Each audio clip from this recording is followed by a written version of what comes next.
Bonjour. Comme vous avez pu le remarquer lors de la conférence, la radio éphémère, radio communautaire, sommes venus de Lausanne pour réagir et témoigner de notre vision des risques. Personnellement, en tant que polytoxicomane et héroïnomane en fin de cure, je tenais à parler des risques, comme nous les voyons. Les risques, à mon niveau, ont été des compagnons tenaces dans ma vie. Pour moi, déjà, je risque de m'exposer à la stigmatisation maintenant en vous regardant. Mais je suis un expert à quelque part, un spécialiste. Je sais des choses que je pense que vous ne connaissez pas. J'ai risqué l'amputation d'une jambe il y a quelques années à cause d'une injection de cocaïne coupée avec du néon pilé, ce qui est la technique des dealers quand on est trop exigeant. J'ai risqué ma vie il y a 2 ans avec une embolie pulmonaire due aux médicaments, type somnifère, injecté avec de l'héroïne, chose que je faisais pour pouvoir continuer à sentir les effets des produits malgré le taux très bas en opiacés, mais largement coupé par les dealers peu scrupuleux.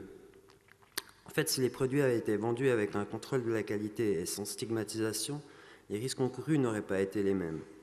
La légalisation des drogues à usage contrôlé dans les locaux propres, comme notre premier local d'injection en Suisse romande, le Quai Neuf, est une étape indispensable pour que les risques les pires soient écartés.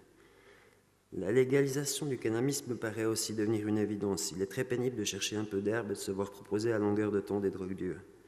Ce n'est pas normal que la génération qui nous suit soit projetée comme certains d'entre nous dans cet univers très noir et triste que devient la dépendance.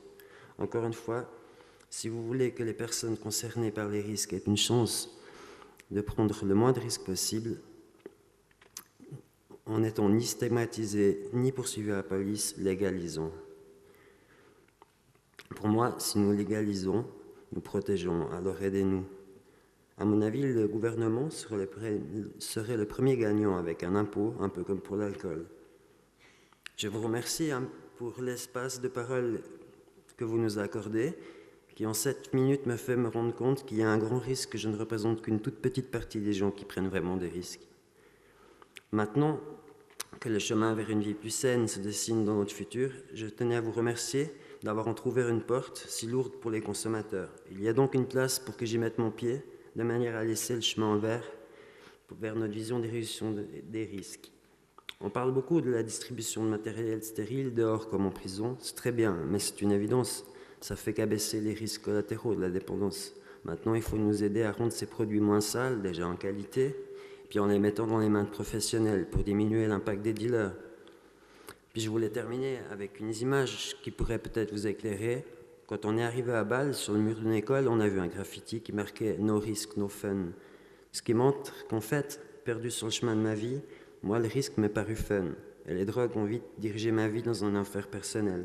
Et ensuite, sur une vue d'ensemble, des risques que je prenais, ce qui m'a amené à faire de nouveaux choix de vie. No risk, no fun. C'est un slogan qui en dit tellement. Et puis, je tiens quand même à m'excuser pour le risque que j'ai fait encourir un petit marcassin de votre superbe zoo. En voulant prendre une photo, je l'ai fait fuir, j'ai paniqué, j'ai appelé le centre du zoo pour les avertir. Et ils m'ont beaucoup rouillé au nez en me disant que les marcassins étaient libres de se promener, c'est leur habitude. Comme quoi la réduction des risques, c'est peut-être aussi une question de point de vue. Encore merci.